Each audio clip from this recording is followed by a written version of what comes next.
저희는 이스라엘의 상태를 확인했죠. 있어야 할 것은 없고 없어야 할 것은 가득했던 이스라엘의 상태. 하나님이 당신의 백성에 기대하는 건 다른 게 아니고 그분이 주인이시니까 그분의 성품을 담기를 원했는데, 이스라엘은 불행하게도 하나님의 성품인 정직과 사랑은 그 이내는 온데간데 없고, 하나님이 유효하시는 온갖 저주와 또 불법과 불의함만 가득했습니다. 결정적으로 그들이 하나님 아는 지식이 없었어요. 하나님을 버렸어요. 그의 말씀도 버렸고 약속도 버렸어요. 그리고 그들의 궁극은 결국은 이제 망하게 된 거죠. 당시 이스라엘에 외쳤던 호세아의 외침이 오늘 이 시대에 우리에게 주시는 강력한 울림은 동일합니다. 이 시대에 우리의 삶에 주님이 기뻐하신 일로 가득 채워지는 삶 되기로 축복합니다. 무엇보다도 시대가 아무리 바뀌어도 우리는 진리를 붙들어야 합니다. 말씀을 붙들어야 합니다. 어떤 상황에서도 포스모던 시대, 절대가치를 부정하는 시대 가운데도 예수 외에 다른 구원은 없습니다. 하나님만이 유일하신 하나님이십니다. 그렇게 외친다고 손해보기도 하고 사람들한테 외면당할지라도 우리는 타협할 수 없습니다. 하나님을 붙드는 자가 결국은 승리할 줄로 믿습니다. 계속해서 이스라엘의 영적인 상태를 좀 이어서 보죠. 먼저 10절을 같이 읽겠습니다. 10절 시작. 먹어도 배부르지 아니하며 음행하여도 수요가 늘지 못하니 이는 여호와를 버리고 따르지 아니하였음이니라. 아멘. 먹어도 배부르지 아니하고 음행하여도 수요가 늘지 못한다. 사람들이 열심히 살죠. 아마 여러분도 일주일 내내 아침 일찍 일어나서 또 부지런히 몸을 굴리고 또 애썼을 겁니다. 네, 우리가 수고하는 그 수고가 분명히 열매가 맺힘을 기대하고 또 애쓴 만큼 좋은 결과가 있다고 기대하기 때문에 그렇게 수고하는 거죠. 근데 만약에 우리의 수고가 헛수고라면 매일 아침 일찍 일어나서 하는 그 수고의 길을 가지 못할 겁니다. 지금 이스라엘의 상황이 꼭 그랬어요. 아무리 먹어도 배부르지 않고 음행하도 수요가 늘지 않는, 그러니까 그들의 모든 수고가 헛된 것이 된 거죠. 그리고 성경은 그렇게 그들의 수고가 헛수고가 된 이유가 여호와를 버리고 따르지 않았다라고 선언합니다. 지금도 마찬가지입니다. 하나님 없이 하는 수고, 하나님 없이 하는 열심, 우리는 열심히 하면 된다고 생각하는데 사실 그 열심보다 하나님 안에서 하는 열심이 중요합니다. 왜냐하면 하나님이 당신의 백성들에게 약속하신, 특별히 하나님을 경외하는 자에게 약속하신 약속이 있는데요, 그것은 수고한 대로 먹을 것이라는 거예요. 우리 한번 시편 128편 가볼까요?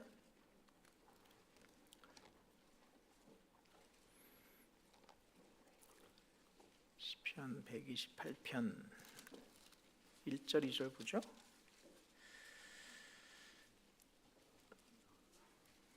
읽겠습니다. 시작. 여호와를 경외하며 그의 길을 걷는 자마다 복이 있도다.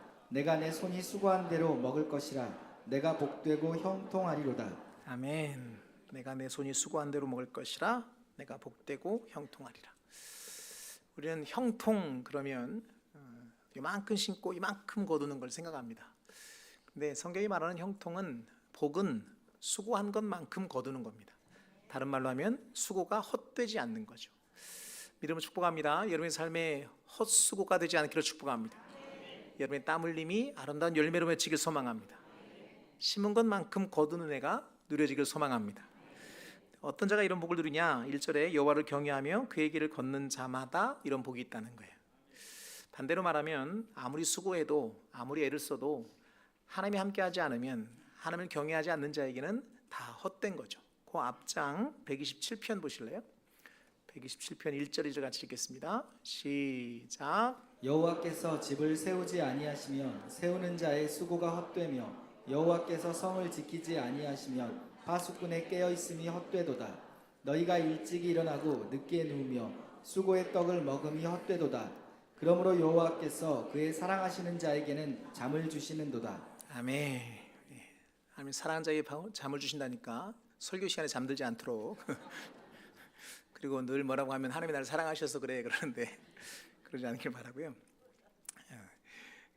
1절, 2절에 특별히 전반절까지 내용의 핵심이 뭡니까?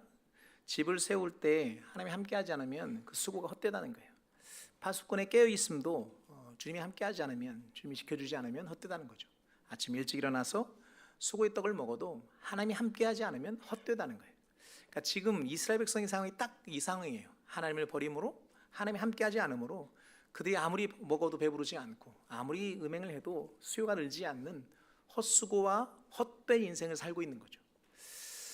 계속 말하지만 호세아가 그 당시 이 말씀을 선포할 때는 공허한 메아리였어요. 아무도 듣지 않았고 또 그들은 계속 죄악으로 치달았어요. 근데 오늘 이 시대 하나님은 이 말씀을 통해 우리를 돌이키게 하십니다. 강력한 울림으로. 당시 이스라엘 백성들이 헛되게 살았듯 오늘도 우리가 헛되서는 안 될 것입니다. 우리의 삶이 의미 있어야 합니다. 수고가 열매가 되어야 합니다. 땀 흘림이 아름다운 결과로 이어져야 합니다. 그래서 꼭 필요한 것이 바로 하나님 안에서의 수고입니다. 열심히 하는 것보다 하나님 안에서 열심히 하는 겁니다.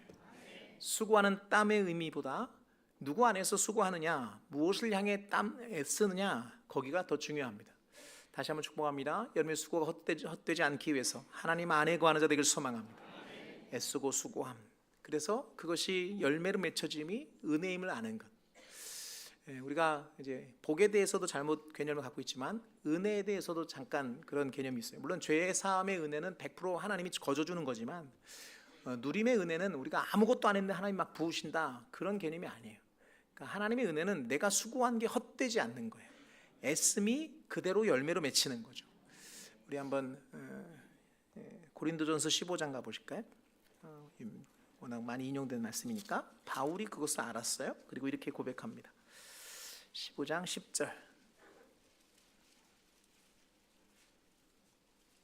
읽겠습니다. 시작. 그러나 내가 나된 것은 하나님의 은혜로 된 것이니 내게 주신 그의 은혜가 헛되지 아니하여 내가 모든 사도보다 더 많이 수고하였으나 내가 한 것이 아니요 오직 나와 함께 하신 하나님의 은혜로라. 아멘. 은혜가 헛되지 않았다. 내가 다른 사도보다 더 많이 수고하였으나 내가 한 것이 아니고 하나님의 은혜다. 여러분, 은혜임을 아는 자 되길 소망합니다. 똑같이 수고해도 어떤 사람은 수고의 열매를 먹고 어떤 사람은 그 수고가 헛되기도 해요. 우리는 하나님께 속한 우리는 또 하나님의 길을 가는 우리는 하나님의 사랑 안에 있는 우리는 헛수고하지 않고 수고한 대로 거두는 줄로 믿습니다. 땀 흘린 대로 열매 맺는 줄로 믿습니다. 심은 대로 거두게 될 줄로 믿습니다. 그게 은혜라고요. 이름의 삶의 현장에 이런 은혜가 가득하길 소망합니다.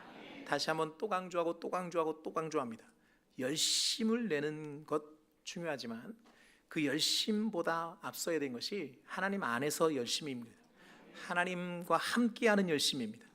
그분 품 안에서 수고하는 수고입니다. 방향을 놓치면 열심히만 살아요. 그리고 그것이 전부인 줄 알아요. 그렇지 않아요. 수고가 헛수고되지 않도록 하나님의 동행하심과 그분의 지키심과 보호하심 안에서 나의 수고와 열매가 맺도록 믿음 안에 거하는 자들에게 소망합니다. 불행하게도 이스라엘은 그러지 못했어요. 하나님을 버렸어요. 하나님 떠났고 결국 그들의 수고는 헛수고가 됐죠. 한 걸음 더 들어가 볼까요? 이어서 그렇게 이스라엘이 하나님을 버린 이유를 소개합니다. 가장 근본적인 이유는 그들의 우상 숭배인데 그렇게 우상 숭배하게 된 근거들이 있어요. 저 11절 12절 같이 보죠. 11절 12절 시작. 음행과 묵은 포도주와 새 포도주가 마음을 빼앗느니라. 내 백성이 나무에게 묻고 그 막대기는 그들에게 고하나니 이는 그들이 음란한 마음에 미혹되어 하나님을 버리고 음행하였음이니라. 아멘. 이스라엘 하나님 버린 두 가지 이유. 첫 번째는 쾌락과 도덕적 타락입니다. 여기 11절에 마음을 빼앗느니라 하고 밑줄을 좀 쳐놓으실래요? 음행과 묵은 포도주와 새 포도주가 마음을 빼앗았다 그럽니다. 음행 그다음에 포도주는 쾌락과 도덕적 타락을 표방하는 아주 가장 잘 보여주는 표현이에요. 무슨 말이냐면 자유는 하나님 우리에게 주신 또 즐거움은 우리에게 복으로 주신 누림이에요. 근데 문제는 우리 이제 치우치고 죄로 인해 깨어진 우리가 자유라고 외치고 방종으로 가죠.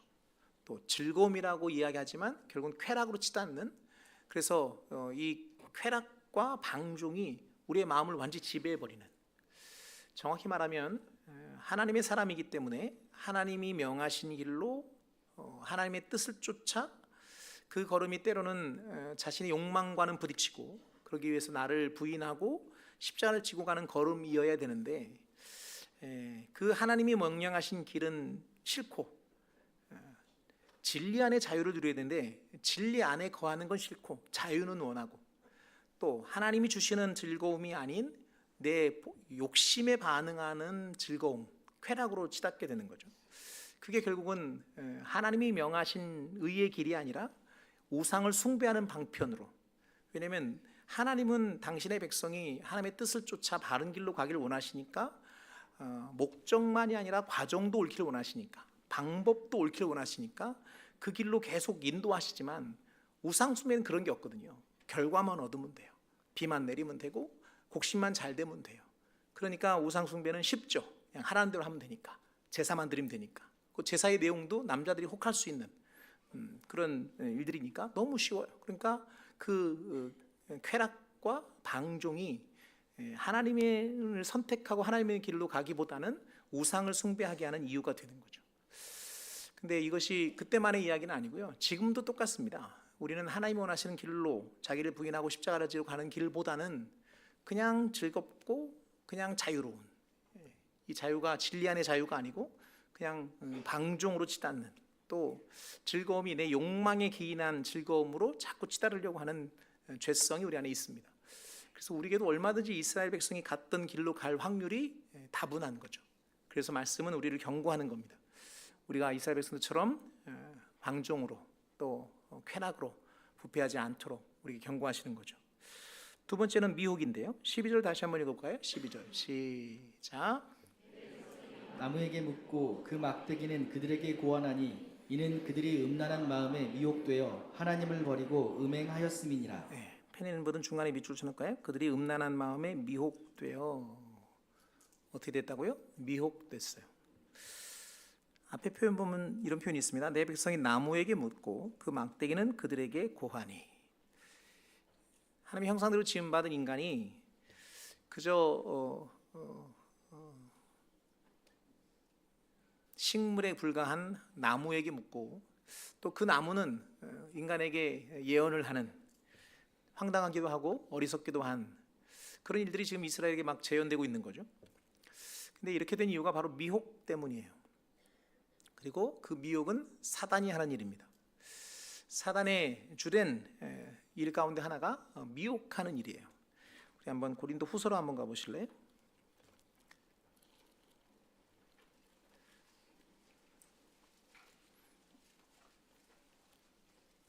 4장입니다. 4절 같이 읽죠. 고린도후서 4장 4절 읽습니다. 시작. 그 중에 이 세상의 신이 믿지 아니하는 자들의 마음을 혼미하게 하여 그리스도의 영광의 복음의 광채가 비치지 못하게 함이니 그리스도는 하나님의 형상이니라. 아멘. 세상의 신이 믿지 않은 자들의 마음을 혼미하게 하여, 어둡게 하여 그리스도 영광의 복음의 광채에 미치지 못하게 한다. 그러니까 이 사단이 하는 일이 미혹하는 일이에요. 혼미하게 하고 분별하지 못하게 하고 눈을 가리는 것. 그래서 사단을 표현할 때 계시록 20장에 그들을 미혹하는 마귀라고 표현합니다. 그러니까 결국은 마귀가 하는 일이 미혹하는 일이에요. 사단이 또 하나 특징이 거짓말이잖아요. 그러니까 거짓말을 이용해서 미혹하는 거죠. 그러니까 미혹이라는 말 속에 담겨 있는 의미가 뭐냐면, 당장은 그게 이득인 것 같고 당장은 그게 보기에 좋은데 그 끝은 언제나 패망이고 멸망이고 사망이에요. 망하는 길이에요. 그러니까 그럴듯한 겉모습과 다르게 그 내용은 결국은 하나님부터 멀어지는 것이고 또 하나님의 뜻에서 벗어나는 일이에요. 보암직도 하고 먹음직도 하고 지혜롭게 할 만큼 탐스럽기도 하고, 이게 사단의 전략입니다. 실제로 이스라엘 백성은 그렇게 미혹되었고, 그러니까 하나님이 형상대로 지음받은 인간이 나무에게 묻고 막대기는 예언하고, 이런 말도 안 되고 엉뚱한 이런 어리석은 일들이 막 일어나는 거죠. 계속 말하지만 이것이 그 당시 이스라엘만의 문제는 아니에요. 지금도 사단은 우리를 계속해서 미혹합니다. 사단은 집요해요. 그리고 무식해요. 될 때까지 해요. 될 때까지. 오죽했으면 하나님의 아들 예수 그리스도를 시험할 때도 잠깐 그를 떠나요. 쥐가 하나님을 이길 수 없는 걸 알면서도 포기하지 않는 게 미혹 사단이거든요. 그러면 우리야 뭐 사단 입장에서는 거의 밥인데 우리에게 대한 미혹을 멈출 리가 없잖아요. 그러니까 늘 깨어 있어야 합니다. 방법이 없어요. 그러니까 우리가 사단의 미혹을 이길 수 있는 유일한 길은 결국은 내가 지금 미혹되지 않는 거잖아요. 미혹되지 않으려면 기준이 있어야 되고 그 기준의 방법은 진리 안에 거하는 거예요. 말씀 안에 거하는 거예요. 1부 때 잠깐 나눴었는데 영성, 그럼 우리는 어마어마한 무슨 엄청난 사건들을 자꾸 떠올리는데 사실 영성은 삶입니다. 그러니까 일상을 그렇게 살아내는 거죠. 아침에 일어날 때 주님하고 일어나고 또 매일 말씀을 묵상하고 아무도 아멘 안 하네. 매일 말씀 묵상하고 정해진 시간 하나님께 기도하고 그러니까 말씀을 매일 읽는 게 왜 중요하냐면 우리가 이제 연초에 1월 1일 날 이제 금식하면서 성경 통독을 하잖아요. 그렇게 많이 읽는 것도 좋아요. 근데 그렇게 하고 딱 끝내면 안 돼. 그리고 내년 1월 1일에 또 하고 막 1년치 다 먹고 그냥 1년 내내 쉬었다가 또 1년치 확 먹고 그러면 안 되고요. 매일매일 꾸준히 말씀 읽어야 합니다. 그렇게 해서 계속 말씀 안에 거할 때 나를 돌아보게 돼요. 그러니까 우리는 미혹되기 쉽잖아요. 사단도 너무 그걸 잘 알고 우리도 치우쳐 있으니까. 그래서 매일 말씀으로 확인하지 않고 점검하지 않으면 나도 모르는 사이에 어긋나게 되죠. 뒤에서 한 번 더 보겠지만 그게 영적인 민감함이거든요. 오늘 믿음을 축복합니다. 사단의 이 집요함을 알고 사단이 미혹하는 자임을 알고 미혹에 빠지지 않기를 축복합니다. 진리 안에 거하기를 소망합니다. 계속 진리 안에 거하도록 자신을 돌아보는 일이 중요해요. 그래서 깨어 있어야 돼요. 경계해야 돼요. 방심하면 여지 없어요. 사단은 틈을 안 줘요. 정확히 말하면 틈을 노리죠. 오늘도 깨어서 사단의 미혹을 이기는 자 되기를 소망합니다. 그러니까 바울이 갖는 두려움, 그러니까 고린도 교회를 너무너무 사랑하니까 고린도 교회가 미혹되지 않기를 원했어요. 고린도서 찾았으니까 11장 넘어가 보세요. 3절 보죠. 3절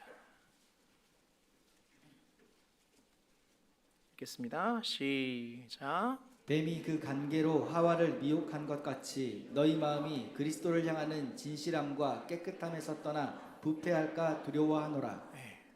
뱀이 사단이 하와를 미혹한 것처럼 고린도 교회 성도들의 마음을 미혹할까 봐 그리스도를 향하는 진실함과 깨끗함에서 떠나서 부패하고 또 하나님에서 멀어질까 봐 두려워하는 거죠. 이 두려움이 우리 안에 있어야 돼요. 다른 말로 하면 이 경계심이 살아 있어야 돼요. 사단 지금도 똑같이 미혹할 겁니다. 포기하지 않아요. 계속 할 거예요. 그러므로 우리는 늘 경계해야 합니다. 깨어 있어야 합니다. 경계심을 늦추면 안 돼요. 언제든 미혹될 수 있습니다. 다시 말하지만 그 미혹을 우리 힘으로는 못 이겨요. 정확히 말하면 미혹될 확률이 훨씬 높아요.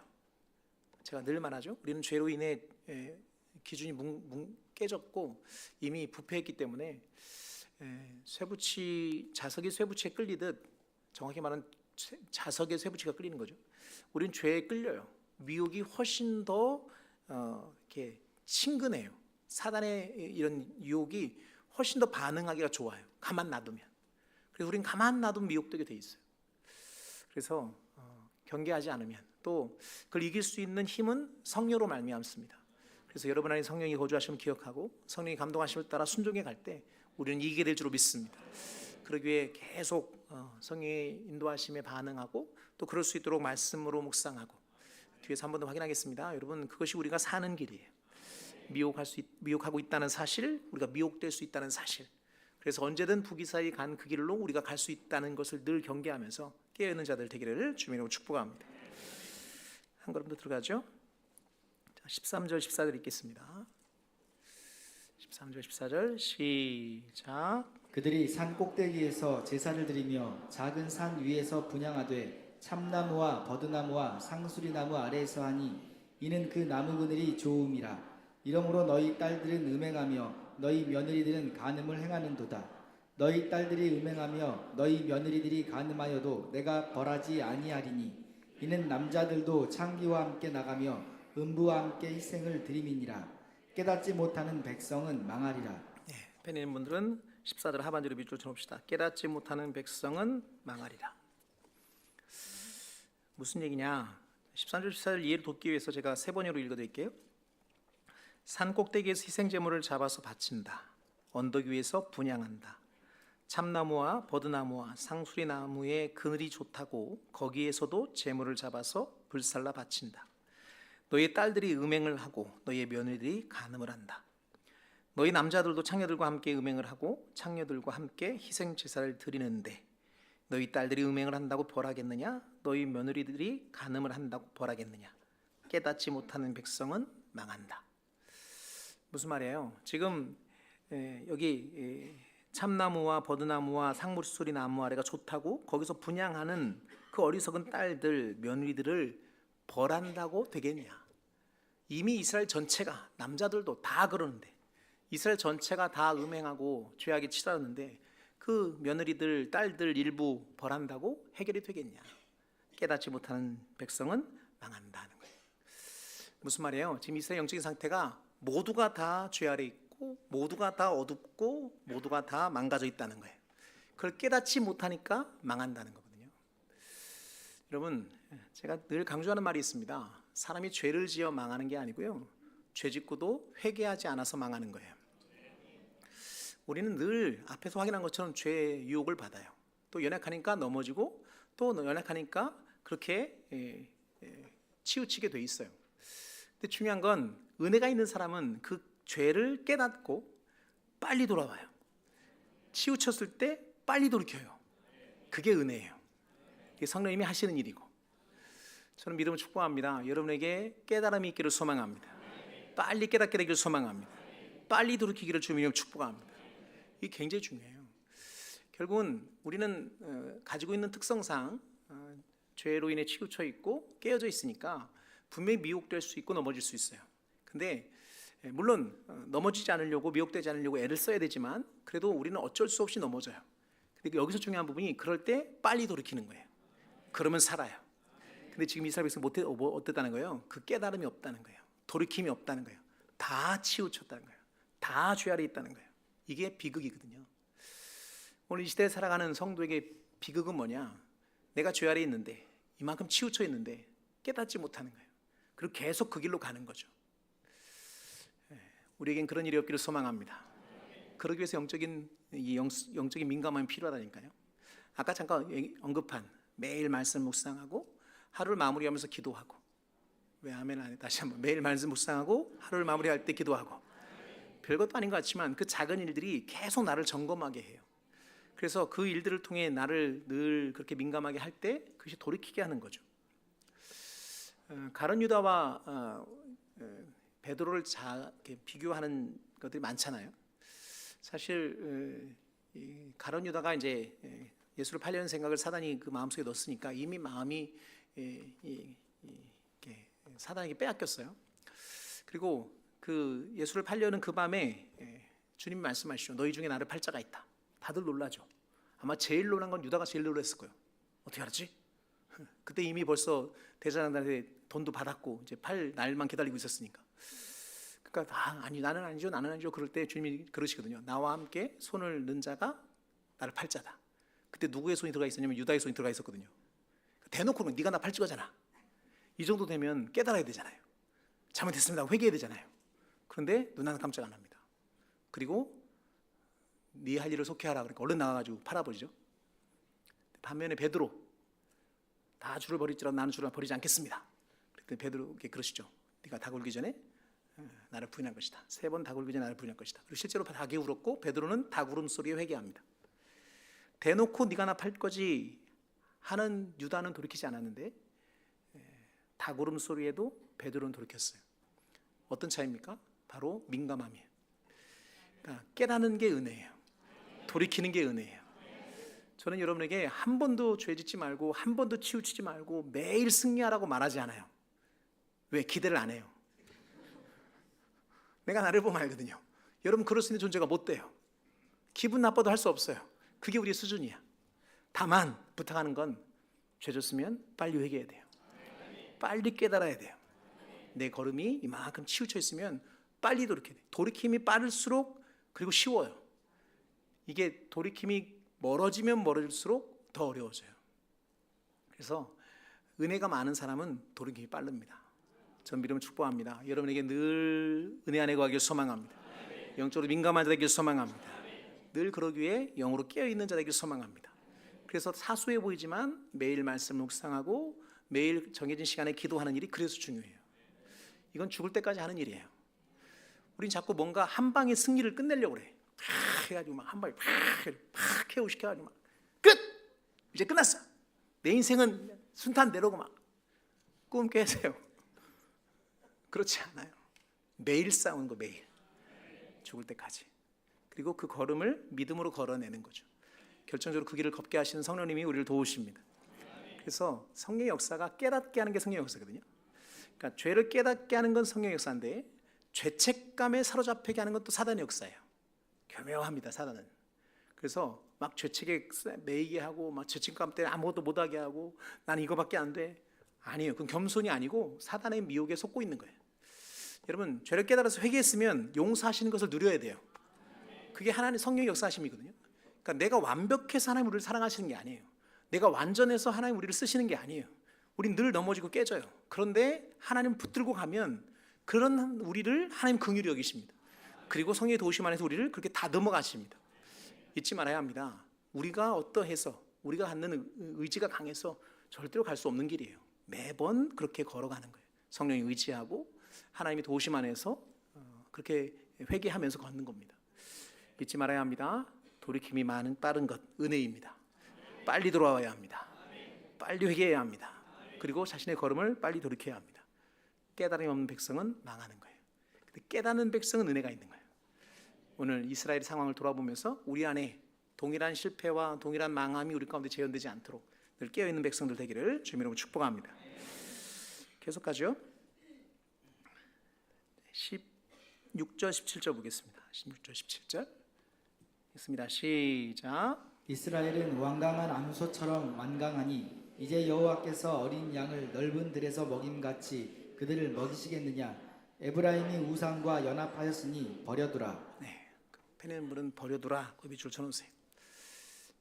제일 무서운 말입니다. 버려두라. 내가 잘못했을 때 매 맞는 게 낫습니다. 일단 아멘 하세요. 매 맞는 게 낫습니다. 제일 무서운 건 뭐냐면 아무리 잘못해도 아무런 일이 일어나지 않는 거예요. 그거는 하나님 우리를 버리셨다는 사인일 수도 있어요. 아까도 얘기했지만 우리는 늘 넘어집니다. 그리고 우리는 연약해서 이렇게 치우쳐요. 근데 하나님 우리를 사랑하시니까 우리가 죄를 짓거나 그러고도 깨닫지 못하면 깨닫게 하시기 위해서 징계도 하십니다. 근데 그거는 은혜예요. 하나님 나를 여전히 포기하지 않으시다는 증거예요. 근데 아무리 죄를 지어도 아무리 잘못 가도 아무 일어나지 않는다. 이건 무서운 일입니다. 로마서 1장 한번 가보실래요?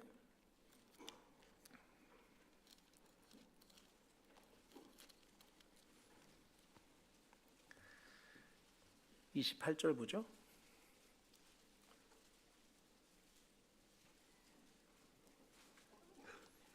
읽겠습니다. 시작. 또한 그들이 마음에 하나님 두기를 싫어하며 하나님께서 그들을 그 상실한 마음대로 내버려 두사 합당하지 못한 일을 하게 하셨으니. 네, 내버려 두사 하나님을 마음에 하나님 두기를 싫어하는 자들을 그냥 내버려 두십니다. 이게 무서운 얘기거든요. 그러니까 간혹 그런 의구심을 갖는 분들이 계세요. 세상에 불의한 사람들 왜 이렇게 잘 되는데 의롭게 사는 사람들 왜 이렇게 어렵습니까? 이유는 아까도 잘 설명했지만 하나님은 당신의 백성이 꼴이 바르면 과정도 바르길 원하세요. 그러니까 꼴을 향해 수단과 방법을 가리지 않고 가는 것을 용납하지 않으시는 거예요. 차라리 가다가 멈추는 한이 있어도 바른 길로 가길 원하시니까 매번 그렇게 걸러가게 하시거든요. 그러니까 어려워요. 그러니까 우리가 그 길을 가고 있는 거예요. 세상은 수단과 방법을 가리지 않고 목적만 이루면 돼요. 그러니까 온통 불법과 불의가 가득하죠. 그런데 가만두신 이유는 뭐냐면 그들에겐 관심이 없으세요. 하나님 마음에 두기 싫어하는 사람도 그냥 버려두시는 거예요. 여러분, 그러면 세상에 불의한 사람이 잘 되는 것 부러워할 이유가 하나도 없어요. 그들은 버림받은 자예요. 우리는 하나님의 자녀이고. 잊지 말아야 합니다. 하나님이 버림받는 것처럼 무서운 건 없는 거예요. 다윗, 제가 일부 때 다윗 얘기하면서 밧세바 얘기하면서 우리아의 아내 밧세바를 보디발의 아내 밧세바라고 그래가지고 나는 얘기할 때도 몰랐어요. 근데 나중에 김신환 목사님 와서 그랬다는 거예요. 난 분명히 우리아라고 얘기한 것 같은데 보디발의 아내였다는 거예요. 그럼 이제 족보가 꼬이잖아요, 그죠? 근데 그때 이제 밧세바를 범하고 아무도 모르겠어요. 근데 이제 나단 선생가 와서 책망할 때 다윗의 행동이 그가 어디에 민감한 걸 너무 잘 보이죠. 그러니까 하나님께 버림받는 것이 가장 무서웠어요. 사람들한테 손가락질 당하고 신하들 앞에서 진짜 전문용어로 쪽팔리고 아무 생각 없어요. 하나님의 버림받을까 봐 무서웠어요. 그래서 그가 회개하며 지은 시에 내게서 성신을 거두지 마옵소서. 이게 그에게 있어 가장 민감한 부분이에요. 여러분 오늘도 마찬가지입니다. 우리에게 가장 민감한 것은 하나님의 은혜 안에 관한 것입니다. 그러니까 그러기 위해 우리가 꼭 필요한 것이 마음을 완악하게 하지 않는 거예요. 아까 그 본문을 제가 다시 한번 읽어드릴게요. 호세아 4장 16절 17절. 그렇다 이스라엘이 고집센 암송아지처럼 말을 듣지 않으니 어찌 주님께서 그들을 어린 양을 치듯 넓은 초장에서 먹이시겠느냐.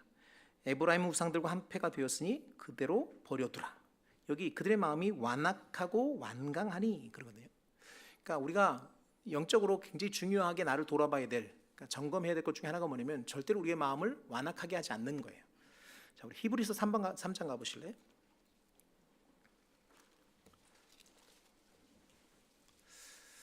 히브리서를 이미 강의했으니까 1세기에 박해 때문에 다시 유대교로 돌아가려고 하는 그 성도들한테 아무리 박해가 있어도 다시 유대교로 돌아갈 수 없음을 이렇게 말씀으로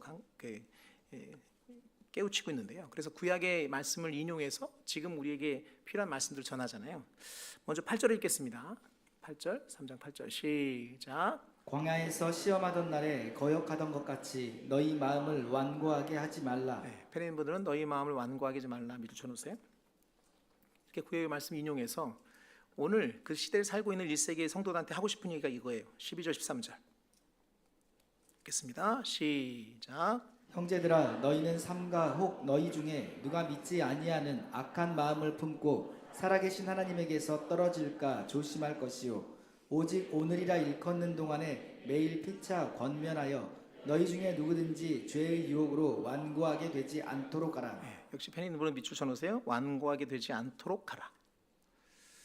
그러니까 과거에도 그렇고 지금도 그렇고 구약이든 신약이든 성도가 아주 민감하게 체크해야 될 것은 뭐냐면 우리의 마음을 완고하게 하지 않는 거예요. 굳어지지 않는 거예요. 늘 예민한 거죠. 그러니까 우리가 이제 그 죄에 대한 얘기할 때 반복적으로 짓는 죄 얘기하잖아요. 그리고 반복적으로 짓는 죄에서 죄를 지을 때마다 꼭 회개를 놓치지 말아야 된다. 그 이유가 뭐냐면 반복적으로 짓는 죄가 우리를 가장 심하게 하나님부터 우리를 떼어놓는 이유가 뭐냐면 그게 마음을 굳게 해요. 무뎌지게 해요. 죄에 대해서 무뎌지게 해요. 그리고 그것이 이제 반복되면 나중에는 그 죄를 합리화해요. 그리고 결국은 죄 아래 머물게 되거든요. 가장 최악의 상황이 됩니다. 그래서 빨리 그걸 해결하는 게 좋고 그 해결하기 전에 우리가 늘 아무리 반복적으로 짓는 죄일지라도 매번 회개함으로 하나님께 나와야 되는 이유는 그게 자칫하면 무뎌지기 때문에 그래요. 여러분 믿음을 축복합니다. 어떤 죄든 죄에 지었으면 빨리 회개하는 자 되기를 소망합니다. 그리고 그것을 빨리 해결할 수 있도록 주님 앞에 구해야 돼요. 그래서 무뎌지지 않도록. 그래서 늘 민감해야 돼요. 하나님의 음성이 늘 귀를 기울여야 돼요. 아까 베드로 얘기도 잠깐 했잖아요. 유다는 대놓고 얘기해도 못 알아들어요. 그런데 베드로는 닭울음 소리에도 깨달아요. 이게 베드로만의 이야기가 아니고 오늘 우리에게 꼭 필요한 거예요. 하나님은 우리에게 계속 말씀하시거든요. 주일날도 말씀하시고 아멘 하세요.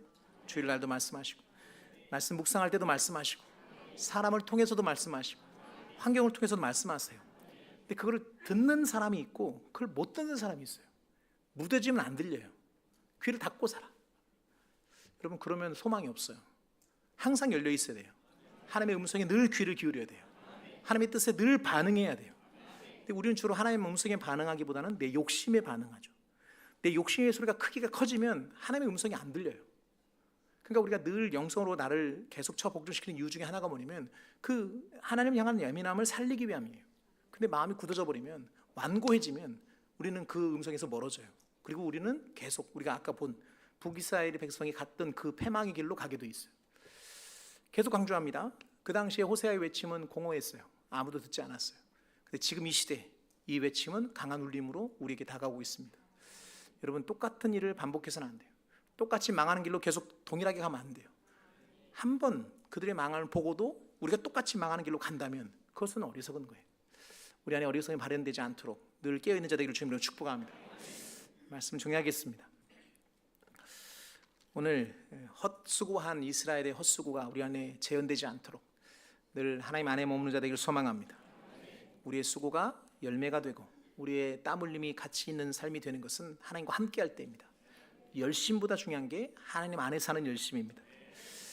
그리고 그들이 하나님을 버린 이유, 그 마음을 빼앗겼기 때문이에요. 쾌락이 또 방종이 그들의 마음을 빼앗았어요. 무엇보다 미혹됐어요. 사단은 미혹하는 자입니다. 지금도 미혹합니다. 우리는 미혹에 연약하고 미혹 당할 수 있고, 사단은 포기하지 않으니까 그 영적인 팽팽한 그 긴장 상태를 잘 이해하고 깨어 있어야 합니다. 경계해야 합니다. 말씀으로 물리쳐야 합니다. 그래서 영성이 중요해요. 습관이 중요해요. 매일 아침을 시작하면서 주님하고 시작하고, 매일 정해진 시간에 말씀을 묵상하고 또 정해진 시간 함께 기도하고, 이것을 계속해서 하는 일 중요합니다. 그것이 뒤에서 말한 하나님 우리를 버려버리게 되는 완고함으로 가지 않게 하는, 우리를 영적으로 계속 민감하게 하는 이유가 돼요. 사단은 지금도 하나님은 지금도 말씀하십니다. 근데 우리가 듣지 못하는 경우도 많은 거죠. 민감해야 합니다. 귀를 기울여야 합니다. 그래야 삽니다. 우리가 완벽하게 죄 안 짓고 완벽하게 승리할 수 없어요. 우린 그렇게 안 돼요. 빨리 돌이켜야 돼요. 깨닫는 자가 사는 거예요. 깨닫지 못하는 자는 망하는 거예요. 오늘 우리의 걸음이 치우쳤을 때 빨리 돌이킬 수 있는 영적 민감함, 그러기에 늘 기준이 되는 말씀 앞에 서는 우리의 영적 습관들, 이게 영성이에요. 그리고 이것은 주님 오실 때까지 하는 일이에요. 그리고 이건 함께 하는 일이에요. 그래서 순모임 할 때 우리가 나누는 나눔이 그런 것들이잖아요. 일주일 동안 어떻게 살았는지, 또 말씀을 어떻게 적용했는지, 이것이 우리를 계속 그 진리 안에 거하게 해요. 영적으로 민감하게 해요. 오늘 사랑하는 성지체 모두가 그렇게 영적으로 민감하고 하나님의 음성에 귀 기울이고 사단의 미혹을 이겨내고 승리로 나아가는